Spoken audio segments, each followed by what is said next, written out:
Yo, yo, yo, yo, yo, what is going on, CoD Familia? It is your boy BN, aka Mr. Kingdom Builder, and in today's video, we're going to be giving you a double daily dose of CoD developer feedback for September and October.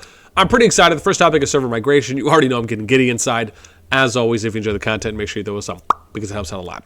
Also, a quick note, or I should say update to yesterday's video on the top 25 strongest kingdoms, is that I do want to thank the people that did reach out with some feedback about some of the kingdoms on the list, and then at least one kingdom not on the list that probably should have been on the list mentioned that there was some kingdom power errors. And so I went and updated the engineer. They took a look at it. They identified it, already working on a fix.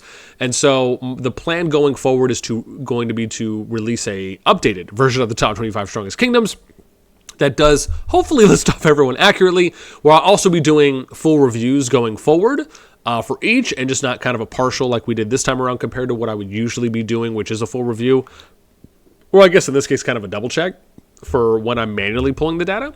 And so again, the whole idea is to try and get the bot, because again, I appreciate people that do watch the videos in their entirety, but more importantly, in the beginning, because that's where the important disclaimers are mentioned that we are using a bot this time around. And so there will, or I should say could be, some growing pains, but the idea is always to get it to 100% accuracy. And so any of that feedback is always greatly appreciated, so thank you so much. It's never the intent to misrepresent or to misrank people or to leave anyone out, but that will be something that will be, again, our application on our end for due diligence going forward, and that's why we will be re-releasing and then also making sure that we're doing those for the videos going forward as well in the Top Stat series. Okay, let's go ahead and get into it. Here we go. Server migration. Right now, servers are easily fully loaded. However, it is often the case that in-game server status does not represent actual migration capacity, allowing players to see actual server cap. So let me explain how this actually works right now. So the number that you are seeing, excuse me, in game, let's just say I click on, we'll go to Season of Strife, let me just pop one of these down, say I click on 76. So they're active right now. You may notice that now they've reduced the number of total amount of migration cap or spaces available from 300 to 150. So they reduced this in half. I don't really know why. It doesn't really make a lot of sense to me. I think it actually hurts the game more than it really helps it. Just from a standpoint of, or I guess from a point of, and making it more difficult to rebuild dead kingdoms. And then the question becomes, what's the opposite of that? Well, how are you going to address dead kingdoms or inactive kingdoms? Are you going to merge them, like a true merge, where you just combine them and basically create a new server number? Are you going to merge them and just leave one of the server numbers, but then remove one of the other ones? Are you going to allow people that are in those kingdoms an easier way to migrate out? Like, what are you going to do there? In addition, it also makes it more difficult for alliances that want to kind of strip or lean out dead weight in their kingdoms, which we know is a thing, whether that's for just purely inactive players, people that have gone inactive, people that just haven't been active for a very long time. And it leaves them with less opportunities now if they want to migrate, because now if they have, let's say they actually have a full alliance of more than 150 people, and they're trying to move and they want two alliances to go to a kingdom with them, this now makes it a little bit more difficult. It doesn't mean it's impossible, but it is a little bit more difficult because now you'd have to basically do this across 2 seasons compared to being able to do it in 1 season. And that just names some of the challenges that are going to be created from reducing the total amount of spaces remaining. With that in mind, though, however, the way that this basically works is it really goes off power. So, and we did a couple videos on this where we showed you what the kind of kingdom cap or the kingdom power caps were per season. And basically, Season of Strife, we estimate, is around 22 billion in order for you to hit full status. Now, it can be a little more, a little less from what we've seen. There is some variance. However, that's really what this is talking about. The number here isn't the actual number of people that can go. It's the power that really is the cap. Compared to, and the number is just more, the number is accurate, but the number is accurate as a secondary measure, as a visual aid to say, well, this is an up to, right? So it's an up to amount. It's not total, meaning every single one of these players can get in. It means that you can have up to a maximum of 150, but anything below that is possible as well before it goes to full. And so you might notice that if a kingdom is crowded, and let's say they're at 75 over 150, and they go to 74, then it will go to 0-0, or 0/0, and then it goes to full status, right? So anyways, I just wanted to explain that. In addition to, if you do want to get more information, you can just click on the Rules tab at the top right corner. And if you scroll down here, excuse me, you will be able to see that there are season defaults or defaults. And this is where you can go into a kingdom and it won't count towards the season migration quota. Again, these numbers are pretty low. And then Also, if you click on server status and you scroll down, depending on the season that your account is in, it will show here what your cap is in default based on what season your account is in. Okay, let's go ahead and get back into the goodies here because that's what brings all the boys to the yard. So answer here is thank you for your feedback and suggestion on server capacity. We'll evaluate server and migration status in the following seasons and make and do adjustments when needed. As for an accurate display of server capacity, we are currently working on an alternative function of migration preview which shows players' server status after their migration as a clear indication of whether they are allowed to migrate into the target server. This function is expected to be added in future patches of the game. Please stay tuned. In the meantime, we welcome your suggestions and feedback on more server and migration related issues. So it sounds like what they're saying is that once a player's migration window opens, it will, well, either that or when your migration window opens, it'll tell the players that are looking to migrate there, are they able to or not. That actually sounds like a nice quality of life update, but it also would just be nice if they just said, you know, this is what the estimated kingdom power caps are, or this is how it works. Now, I'm sure there's some variance mixed in there as well, but that has been consistently documented ever since I started pulling data on it and from what others have noticed as well. Okay, let's move on to number 2. Increase the 20k member point limit per day to make migration permits more accessible. Answer is, thank you for suggesting the 20k member point limit per day from deploying legions and participating in constructing alliance buildings was the original design, and the member point overflow is a bug that we are fixing at the moment. In the meantime, with other ways of gaining member points, accumulating member points to purchase migration permits should satisfy players' need for migration and be on track with overall season progress.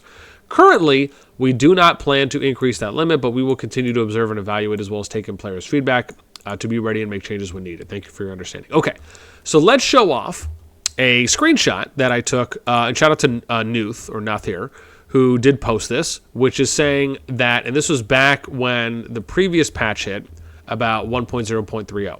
If I understand correctly, the item 6.3 from now on, players will only gain 220k member points per day from building. We must keep in mind that players should be able to acquire at least 400k member points weekly, and keep in mind, this is from a free-to-play perspective.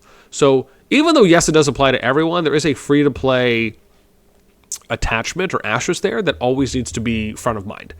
If we consider the following member points, 140k from building, 20k daily cap, 70k from helps, 10k daily cap, 33.6k from donating tech, which is 24 donations a day and no crit, and 33.6 from donating to Behemoths, 24 donations, no crit, you get 277.2k weekly. That is not 400k.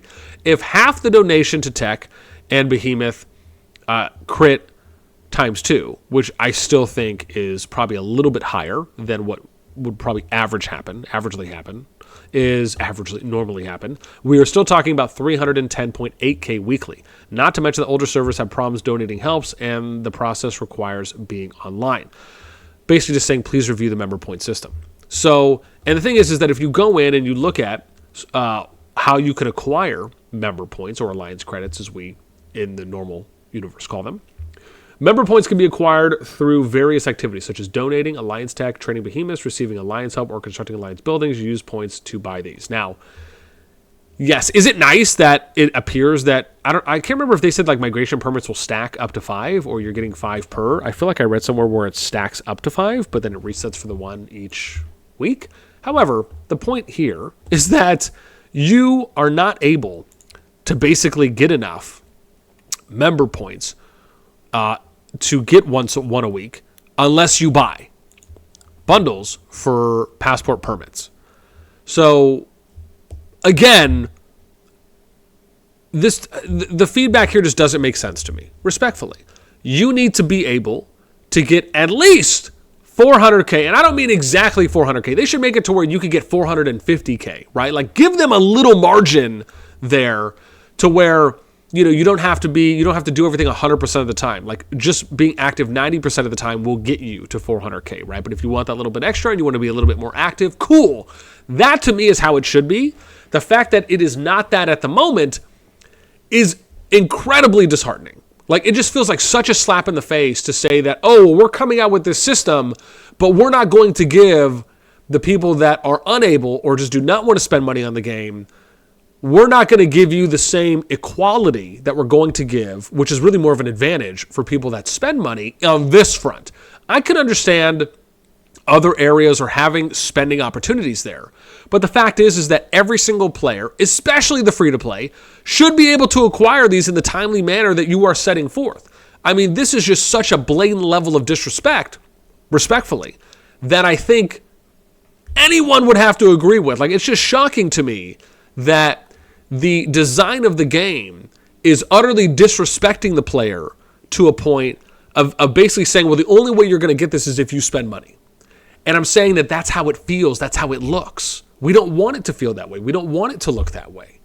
So I really hope that the dev team looks at this. And again, if there's a number inaccuracy or miscalculation from Newth's post or something else that maybe I'm just forgetting to cover or to think about, let me know. But I would also love to know what you guys think on this. Do you think that it should at least be 400K that you could acquire a week, or a little bit more than that to have a little cushion? And what do you think about this? Because it doesn't feel good to me. Let's get to number 3. Add a banish function that puts, no, this is so funny. Does someone send my suggestion in? I'm sure other people have thought about this too as well, but I know I had one. Let's read what this says. Add a banish function that puts dead weight members in another server before choosing to enter a home kingdom or being assigned to another home kingdom. Thank you for visiting. We are aware that inactive members can be considered dead weight as they affect kingdom management and KVK matchmaking, but from a functional perspective, we don't want to encourage such behavior as banishment or exile. Instead, we are actively evaluating matchmaking and kingdom statistics and would prefer not to include inactive players in the matchmaking process as a solution. We will bring you more details on this change in the future. So, one way to do this would be where you have a KVK registration portal, similar to ROW registration. So, for example, to me, I think the easiest way to do this is you just make it so alliances would register. So instead of, for example, let's say you have 2 active alliances, because you have to think about it, you can kick dead weight from your alliance by just removing them. So the way, and I say this because this is a lot easier than if you do, let's just individually assign members on our KVK roster. No. You should just assign alliances on your KVK roster, and then you let the officers and the leaders manage the rosters.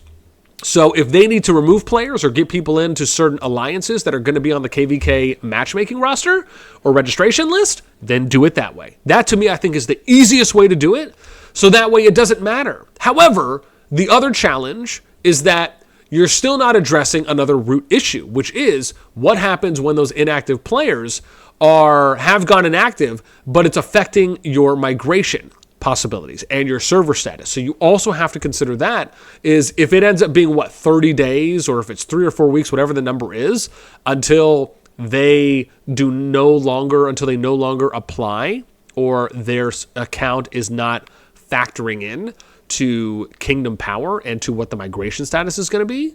Okay, that's fine, but that still will take some time. And so, yeah, I think that could be one way to address this.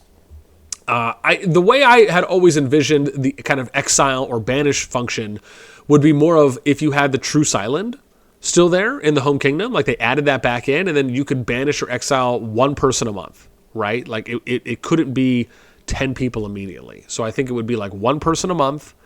And when you did that, keep in mind, you would usually start, in those cases, the whole idea is you start with the strongest powered player and you work your way down that has gone inactive. And once a month, you send them to True Silent. What this does is it will remove them from factoring into your kingdom power and or your migration status and really anything that kind of has to do with kingdom matchmaking, etc., or details or stats. And then it also means that they can still join alliances, right, being on there, but they just, right, you just, if you don't want to allow them into your alliance, that's fine. And the whole point is that they can still acquire migration permits by doing that, but just being there kind of overwrites some code or something. Like, I think something like that. Now, sure, if you want to be super aggressive, you could say, well, they're there, they can't join an alliance, but okay, you then would have to kind of make a separate system where they could still acquire member permits at that point. Or if they're inactive, does it really matter, right? Because the thing is that you could banish rogues there. And so, part of me just feels like it would be nice if they did something like that. That would kind of be the way I would look at it. And it's, just that one, it just can't affect any KVK matchmaking or migration status. And then in addition to that, whether you opt for them being able to acquire migration permits the old-fashioned way or not, right, is kind of up to you at that point. But I think that's one way to address it. However, I also think doing it the alliance registration way is one way to do it, but it just kind of, to me, it only identifies like one of two or one of three problems. Let's go to the next one. Shorten migration cooldown. Thank you for your suggestion. The 3-month migration cooldown is, for the most part, in tune with the 50 to 60-day season. I want to point out the math isn't mathing here at this point. 3 months is not 2 months. 90 days is not 60 days, and it definitely isn't 50 days, respectfully. And I love how they say for the most part. No. For the most part would be if you had a 60-day migration window and you said for the most part it's in tune with 50 to 60 days. That would make a little bit more sense. You could sell me on that. But let's not try to make it sound like 90 fits into 60 or 90 fits into 50. That's just no bueno. So we do not plan to change it to maintain the current flow of the game. In the meantime, we understand players' concerns and will work out better ways to enrich players' experiences during off-season. So that really is kind of a non-answer because they didn't really explain why they're doing it that way. I personally don't see anything wrong with them aligning the migration cooldown to be exactly what it is for when a season ends, to be in that 50 to 60-day range. I don't see anything wrong with that. If anything, they might be able to make more money because people might be willing to purchase more. And keep in mind, they still have to be accepted into the kingdom. People can just lower the power cap, at least for those kingdoms that have kings, or kings or queens. Got to, of course, give the ladies some love. And so you could still at least control it to an extent. That way, it would obviously just be nice if it was a pure accept and I system across the board, and I'll always continue to advocate for that. But yeah, I don't know. This one just feels so weird to me. I don't understand it. I would love either a more justifiable explanation because I just don't see one. Again, if you feel differently, let me know. I'd love to hear what you guys think. Number 5, don't take away unprotected resources when migrating. Don't take away unprotected. Oh, I see. Basically, they just want to keep their RSS when they migrate. Thank you for your suggestion that players should be able to retain unprotected resources. It's worth discussing. We will discuss adding this feature to the game, and we welcome players to make more detailed and related suggestions. Yeah, make a more detailed suggestion, person. So kind of going over this idea of can you bring resources with you or not. I think generally speaking, I am somewhat okay with being able to bring unprotected resources when migrating so you don't lose all of them. The only really hard downside I can think of at the moment would be if you're, like RSS selling or something to that effect, where like maybe you want to bring characters with you, but then again, why would you want to move the characters off of a kingdom? I mean, maybe you would do it if there's other kingdoms that are more lucrative and maybe they're willing to like buy. Again, that would be the only thing that I could really, really think of. I mean, maybe you want to move, if you're a regular player, sharing your resources with others, I don't think is a bad thing. You're bringing over what you earned, right? Now, let's say if we're looking at this in kind of real life terms, right? Can you bring over your finances if you move from one country to another? Yeah, but there's an exchange rate. So, a currency, right? Exchange rate. So, I mean, maybe they tax it. That could be something where like instead of right, I guess it just depends on like what their approach is. Are they looking for like a more realistic approach to this, or is it just kind of a no? This is our game. We're just gonna kind of do it the way we see it. So, I mean, to me, I'm okay with this if they change this to fully unprotected. Am I also okay with it where they say, look, we'll like tax you 10% or 5% on everything you have? But it's like, I don't know. It just feels like, okay, where do those resources go to?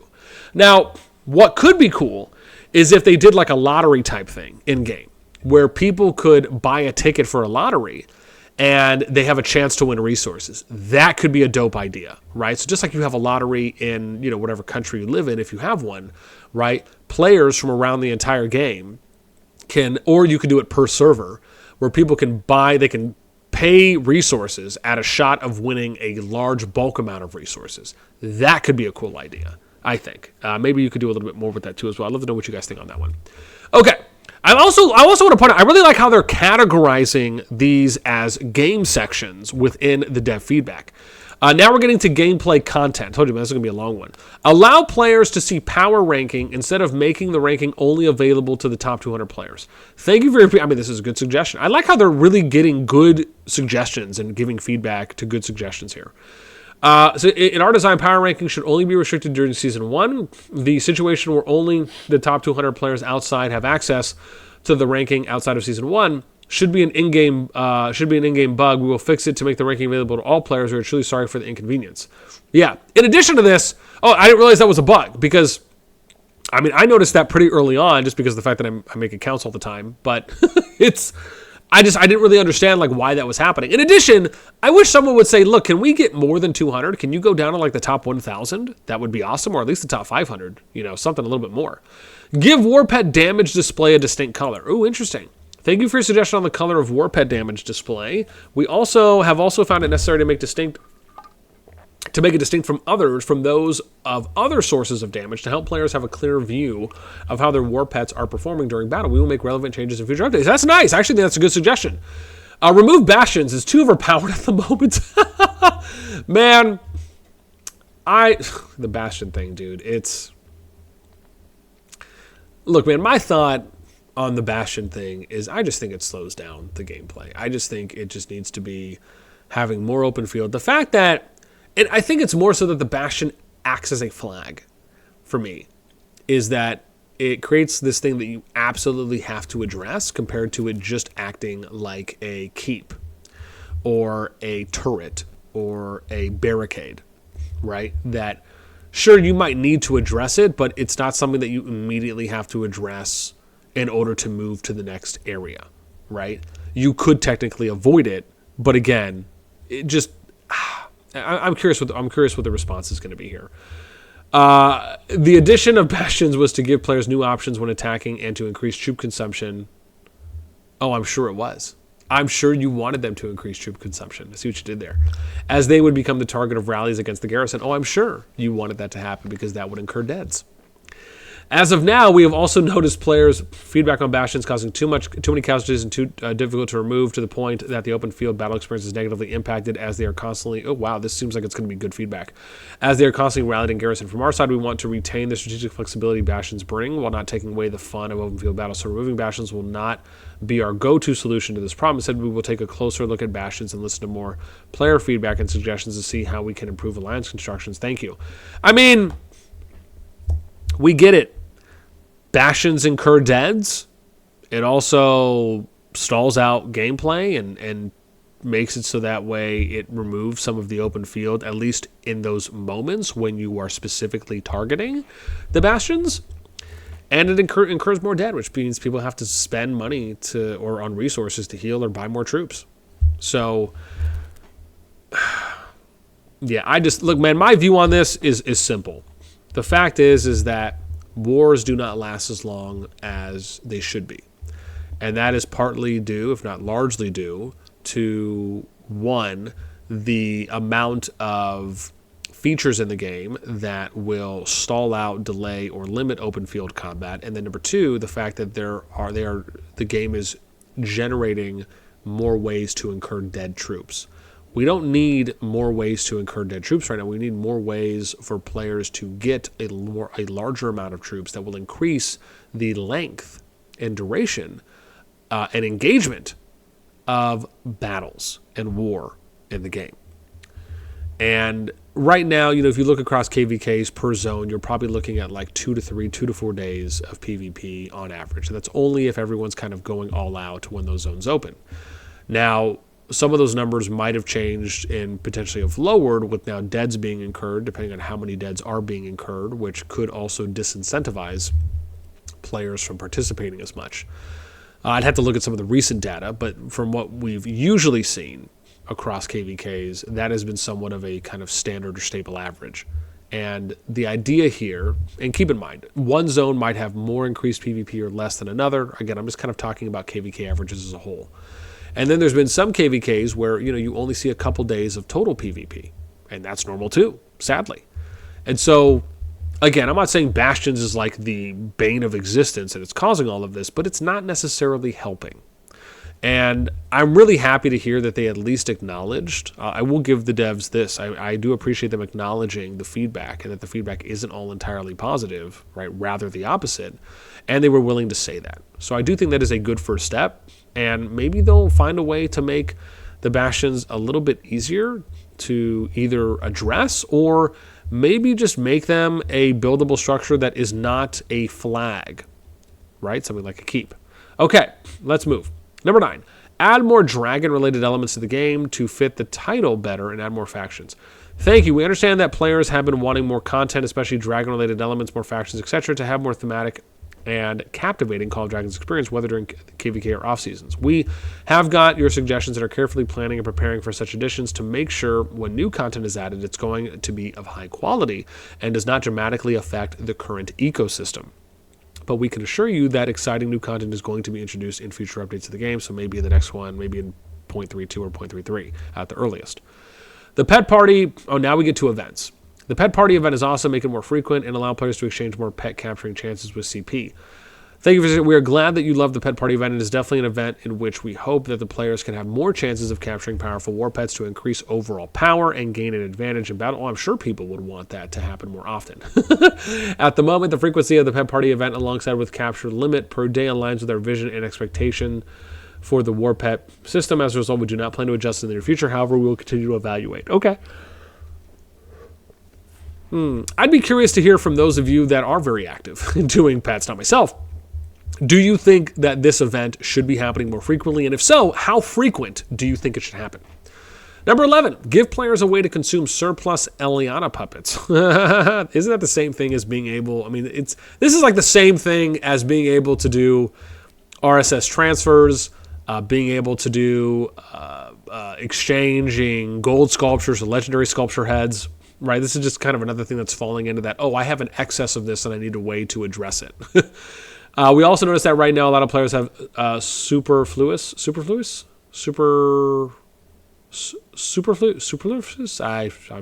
I should Google it to sound it out, but we'll stick with that. Eliana puppets at hand.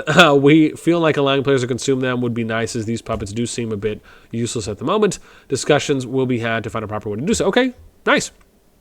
Let's see. Alliance mobilization event.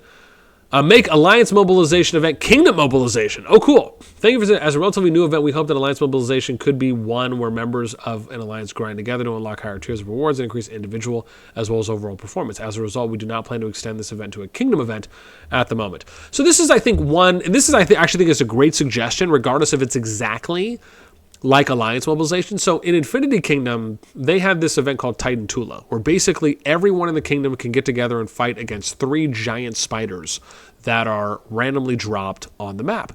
And basically everyone fights the spiders together by launching attacks at the spider, and you're just trying to deal as much damage as you can within a time limit to see what level of spider you can get to. Basically, each level has a certain amount of health and a certain amount of damage that can be done, and when you exceed that, it goes to the next level. So it's basically how much damage can you do within that time window, and then based on everyone's participation, you get rewards.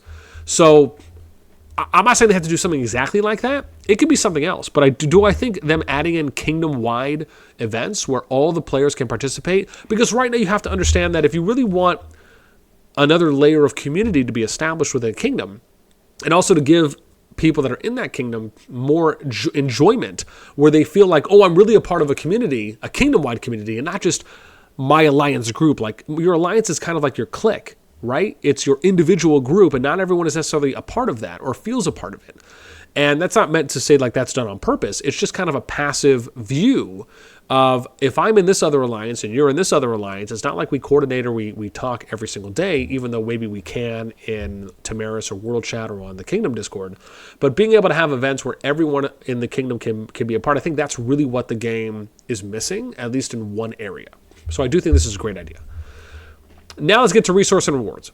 Improve Insight Rune rewards. Add more artifacts to the level 80 rewards chest in Titan's Legacy. Thank you for your suggestion regarding Titan's Legacy rewards. We are planning to level them up as the season progresses, because we definitely want players to be well rewarded as they get deeper into the game. Please stay tuned. Okay. Bring back 50k elixir in the merit shop. Compared to last season's, there are fewer purchasable healing elixirs in the merit shop. Thank you for your suggestion. After last update, the 50k elixir healing elixir is now back in the merit shop. Previously, we took it down as we wanted to make item refresh less random, but it has negatively influenced healing availability, so we decided to bring 50k elixir healing back to ease the tension when treating the wounded. Last one, increase Alliance Mana Well storage capacity. Thank you for your suggestion. The Alliance Mana Well storage capacity is now lifted from 85 million to 100 million at level 6 in the new patch. We hope that you find this increase helpful. Feel free to read the patch notes for more. Link here. Okay. This is a lot. Like a lot. I will say, overall, I feel like there was... That's the thing. I feel like I'm just on the fence on this one. I don't know if there was enough good that happened here. It felt like there was more of kind of non-answers or political answers. There were some that I thought we got good answers from the devs on. I thought some that we got good movement on for things that will happen. But it feels like half, if not maybe a little more than half of it was just, And so, I don't know. I'm a little conflicted on this one. I'm kind of 50-50 on it because I think that there was some good, but there was also some like, we just didn't really do anything at this point, or at least didn't give enough of an answer to where I would feel satisfied. That even though, okay, something isn't happening, you at least have a good reasoning and a good justification for why it's not happening. And so it feels like some of the answers we got that, but some we didn't. So I don't know. Like I said, some good, some bad here, but I'm just kind of in the middle. I'm 50-50 on this. This didn't really like overwhelmingly move the needle for me, but it didn't really do it on either side. I'd love to know what you guys think. Do you think this is mostly positive, mostly not positive? You're just somewhere in the middle. You don't really know how to feel. I'd love to know your thoughts and anything else that we talked about today. Let me know in the comments down below. That's going to do it for me. As always, until next time, we'll catch you later.